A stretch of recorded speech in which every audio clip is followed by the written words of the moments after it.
नमस्कार। हिंदी विषय कक्षा 12वीं में आज हम 7वीं कविता जो है हिंदी पाठ्य पुस्तक में कविता का नाम है बादल को गिरते देखा है। कवि का नाम है नागार्जुन। आज हम इसकी चर्चा करेंगे। आप सभी अपनी किताब में ध्यान रखिए। तो यहाँ पर नागार्जुन जो है इस काव्य के कवि, उनका जन्म 1917 में हुआ था और उनका निधन या मृत्यु 1998 में हुई थी। हिंदी के ये जनवादी कवि नागार्जुन का जन्म अपने ननिहाल में हुआ था। नाम था सतलखा, जिला मधुबनी, बिहार में हुआ था।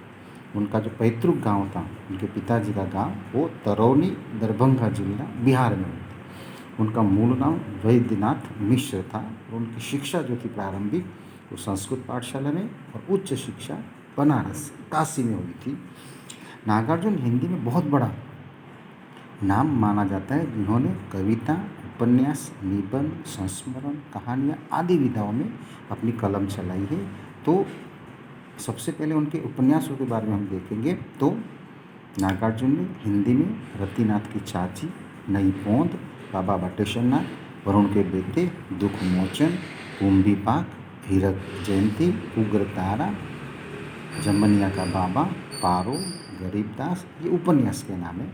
साथ में इन्होंने कुछ कविता संग्रह भी लिखे, जिसमें युगधारा, सतरंगे पंखों वाली, प्यासी पथराई आंखें, तुमने कहा था, खिचड़ी, विप्लव देखा हमने, पुरानी जूतियों का कोरस, हजार हजार बाहों वाली, रत्नगर्भा, ऐसे भी हम क्या, ऐसे भी तुम क्या, आखिर क्या कह दिया हमने, इस गुब्बारे की छाया में, ये उनके कविता संग्रह के नाम है। साथ में अनेक विध निबंध, कहानियाँ, संस्मरण और अन्य विधाओं में भी उन्होंने लेखन कार्य किया है। हिंदी साहित्य जगत ने इनकी इन साहित्यिक सेवाओं के लिए अनेक प्रकार के पुरस्कार भी इनको मिले हैं, जैसे कि मैथिली साहित्य अकादमी पुरस्कार, हिंदी सेवा विशिष्ट सम्मान, भारत भारती मैथिली शरण गुप्त सम्मान, ये इनको अलग अलग पुरस्कार प्राप्त हुए हैं। अब यहाँ पर ये जो काव्य है बादल को गिरते हुए देखा है, तो लेखक कवि तिब्बत यात्रा के दौरान इन्होंने हिमालय में जो दर्शन किया, हिमालय दर्शन के लिए वो गए थे प्रवास में, और वहाँ पर इन्होंने प्रकृति का जो निर्मल और निश्चल रूप देखा, स्वच्छ और धवल रूप देखा। उस रूप को देखकर कवि इतने प्रभावित हो जाते हैं कि इन्होंने हिमालय दर्शन करते समय सौंदर्य जो देखा, और इसी को इन्होंने कविता के रूप में, उनकी नज़र में हिमालय के दर्शन के समय जब बादल इस हिमालय के ऊपर पड़ते हैं तो वो कैसे नज़र आते हैं, ये उनका अपना व्यक्तिगत नज़रिया, प्राकृतिक सौंदर्य ये कैसे नज़र आता था, इसको इन्होंने शब्दों की माला में पिरोने का यहाँ पर बहुत ही सफल प्रयास किए हैं। तो यहाँ पर कवि ने लिखा है कि तिब्बत यात्रा के दौरान हिमालय दर्शन से, प्रकृति के निर्मल निश्चल रूप को देखने से कवि के मन में जो सौंदर्य उफान आया, जो पैदा हुआ, इसी को यहाँ पर कविता में लिखा गया है। इसमें कहीं मानसरोवर में कमलों के ऊपर वर्षा बूंदों के गिरने के चित्र है, तो कहीं झीलों में हंसों के द्वारा कमल नाभ खोजने के दृश्य है। चीर विरह के बाद, मतलब लंबे विरह के बाद, चकवा व चक्वी, चक्रवाक, ये जो युगल है पक्षी जगत के, इनका मिलना और शिवालोकी हरी दरी पर प्रणय कटाक्ष करना आदि, ये रोमानी जो वातावरण है, ये कवि ने यहाँ पर ताज़ा करने का, साक्षात करने का यहाँ पर प्रयत्न किया है। और इस वातावरण की सृष्टि को कवि ने यहाँ पर हमारे सामने प्रस्तुत करके प्रणय चेतना को यहाँ पर जागरण करने का, जागृत करने का कवि ने यहाँ पर प्रयत्न किया है। भाषा थोड़ी कठिन जरूर है, लेकिन अगर हम एक एक शब्दों को अगर हम ध्यान से पढ़ेंगे और समझेंगे तो ज़्यादा दिक्कत नहीं होगी। तो देखिए यहाँ पर कवि ने इस कविता में किस प्रकार से वर्णन यहाँ पर किया है। तो कवि कहते हैं कि अमल धवल गिरी के शिखरों पर, अमल, अमल का मतलब मल रहित, जिसको हम निर्मल, स्वच्छ, धवल, धवल का मतलब श्वेत या सफ़ेद, गिरी, गिरी का मतलब पर्वत, और शिखर का मतलब पर्वत की ऊंची चोटी पर। तो कवि कहते हैं कि जब वो हिमालय दर्शन पर गए थे, उस वक्त इन्होंने हिमालय पर्वत की चोटी पर बादल को गिरते हुए देखा था, और ये जो बादल है वो स्वच्छ है, सफ़ेद हैं और शिखरों पर हैं, ये कवि ने देखा है। साथ में ये जो नज़र आते हैं ये छोटे छोटे मोती जैसे, ये गिरी के ऊपर ये जो उनका जो प्रतिबिंब पड़ता है, ये कैसे नज़र आते हैं, जैसे छोटे छोटे मोती हिमालय के ऊपर ईश्वर ने या प्रकृति ने उसमें पिरोए हो या डाले हो, ऐसा नज़र आता है। और शीतल तुहिन कणों को, जैसे कि उसके छोटे छोटे मोती और शीतल तुहिन, तुहिन का मतलब तुषार है जिसको हम बर्फ़ कहते हैं।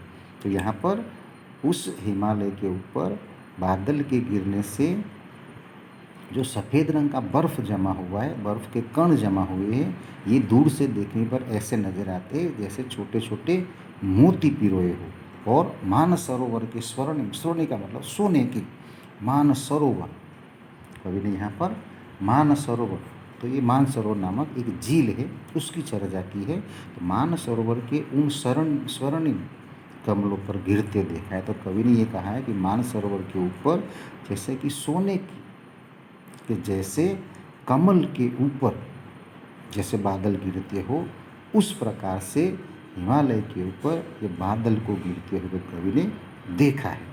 तुंग हिमालय के कंधों पर, यहाँ पर कवि ये कहते हैं कि तुंग का मतलब सबसे ऊंचा, ऊपर, इसके ऊपर कवि ये कहते हैं कि तुंग हिमालय के कंधों पर, जैसे हिमालय के कंधों पर छोटी बड़ी कई झीलें हैं, हिमालय के कंधों पर उसके आसपास से कई छोटी छोटी झीलें हैं, और उन झीलों को कवि ने श्यामल नील सलिल में, ये जो झीलें हैं उनका जो पानी है श्यामल, श्याम रंग का, कभी कभी नीले रंग का, और सलिल का मतलब होता है पानी। तो कवि कहते हैं ये हिमालय के कंधों पर से ये जो छोटी बड़ी झीलें वहाँ से प्रवाहित हो रही है, वे श्याम रंग की है, नीले रंग की है, और इनका जो नीर है, उनका जो पानी है वो श्याम और नील रंग का। और साथ में ये जो भी झीलें हैं वो समतल देशों से आकर पावस की उमस से आकुल, ये जो श्यामल या नील जो झीलें हैं, जो पानी है उन झीलों का, ये समतल देशों से आकर इस पावस, पावस का मतलब वर्षा ऋतु में, ये आकर उमस से, उमस का मतलब यहाँ पर कहीं ना कहीं जो परेशान हुई या जो थकान का अनुभव करते हो, वो यहाँ पर आकर एक विश्रांति का, एक खुशी का, एक आनंद का, जो आकुलता है, जो व्याकुलता है, उस व्याकुलता से दूर हटने का, या जिसको आप कहेंगे कि विश्रांति प्राप्त करने के लिए ये हिमालय की चोटी से बादल आकर गिरे हो, जो समतल भूमि से जैसे सारी झीलें आकर खुद को चैन या आनंद या शांति या खुशी का अनुभव करते हैं, ये वर्षा ऋतु में आकर जो ये अलग अलग झीलें हैं छोटी बड़ी, ये हिमालय की चोटी के पास आकर या यहाँ पर आकर, हिमालय के पास आकर इनको शांति का अनुभव करते हैं। तिक्त मधुर 20 तंतु खोजते, और ये जो भी होते हैं ये 20 तंतु खोज, तिक्त का मतलब तीखा, मधुर का मतलब मीठा। तो यहाँ पर ये जो पावस वर्षा ऋतु में ये जो बादल या छोटी छोटी झीलों का पानी है, ये तीखा और मीठा 20 तंतु, कवि ने यहाँ पर ये कहना चाहा है कि कमल नाभ के जो तंतु हैं, जो तीखे भी है और मधुर है, और ये जैसे कि हंसों को, और ऐसे कवि ने यहाँ पर वर्षा ऋतु में व्याकुलता से खुद को शांत करने के लिए, जैसे कि कोई यहाँ पर कोई हंस आए हो, कमल नाभ के तंतु, और ये हंसों को जैसे कवि ने तैरते हुए देखा है, उस प्रकार से यहाँ पर 20 तंतु जो तीखे और मीठे हैं उनको भी देखा है, और हंसों को भी देखा है। और कवि कहते हैं कि मैंने बादल को गिरते हुए देखा है। कवि आगे बताते हैं कि ऋतु वसंत का सुप्रभात था। कवि जिस समय या जिस काल की बात करते हैं वो वसंत ऋतु का जिस सुप्रभात था, सवेरा था या प्रातः काल था, उस वक्त की ये बात है। और उस वक्त मंद मंद था अनिल बहरा, मंद मंद धीरे धीरे, अनिल का मतलब पवन।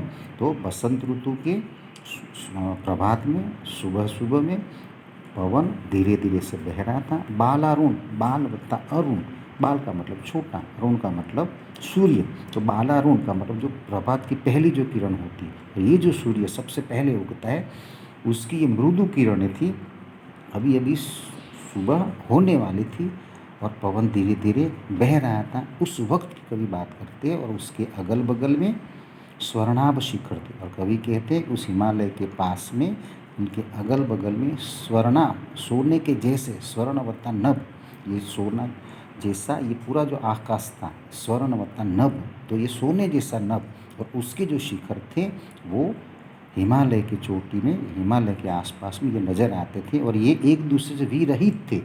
तो अभी तक ये दोनों जो एक दूसरे से अलग थे, जो विरहित थे, ये दोनों अलग अलग होकर भी जिनको आज सारी रात बितानी पड़ी थी, ये दूर ऐसे नज़र आते थे निशा काल के चिर अभिशापित। और कवि ये कहना चाहते हैं कि ये दोनों बालारोण की किरण को जैसे कि किसी ने शाप दिया हो, विरहित हुआ हो निशा काल ने, अंधेरे की वजह से इनको कोई शाप मिला हो और इस शाप की वजह से जैसे दोनों एक दूसरे से मिल न पा रहे हो।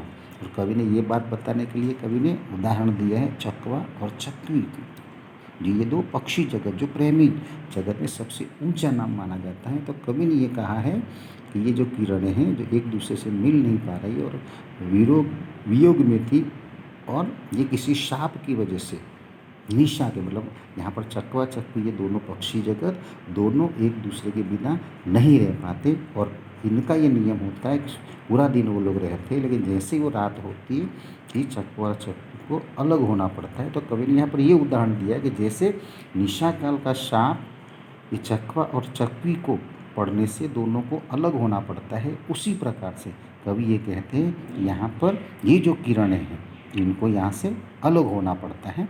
अब और ये वास्तविकता देखने के बाद इनका क्रंदन भी बंद हुआ, तो दोनों बेबस हैं, क्योंकि रोने से कोई फ़ायदा नहीं हुआ है और इसलिए रो रो कर, चीख चीख कर अब इनका रोना भी बंद हुआ है। और फिर उनमें उस महान सरोवर के तीरे शिवालों की दरी पर, और कवि ये कहते हैं कि ये रोते रोते उनमें उस महान सरोवर के तीरे शिवालों की दरी पर, कवि ने ये कहा कि जो शिवल होते, जो पानी एक जगह पर स्थिर हो जाता है और उसके बाद जो स्थिर हुआ पानी वहाँ पर नीले रंग का, हरे रंग का यहाँ पर जो पानी जम जाता है, कवि उसकी बात करते हैं।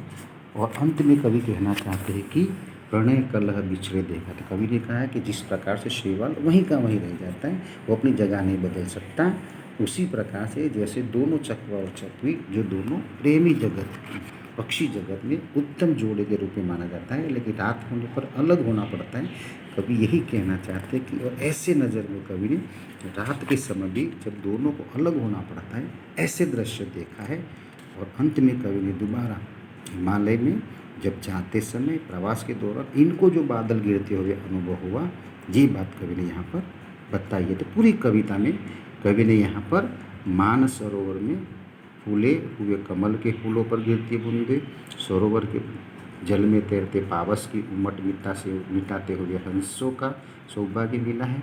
और इसके अलावा रात्रि के समय में विरह के बाद जब चकवा और चकवी को दोबारा मिलने का जो अद्भुत मिलन या अनुभव होता है, जो अभी तक अलग थे रात्रि की वजह से, लेकिन आज इनको मिलना हो रहा था। कवि ने इस पूरे काव्य में प्रकृति, प्रणय, कलह, सूर्योदय, वर्षा, वसंत, मानसरोवर, कमल, फूले, झील, सरोवर, इन सारे प्राकृतिक विधानों की चर्चा करते हुए कवि को जो एक अलग नज़ारे की अनुभूति होती है, इसी को यहाँ पर बताने का प्रयत्न किया है।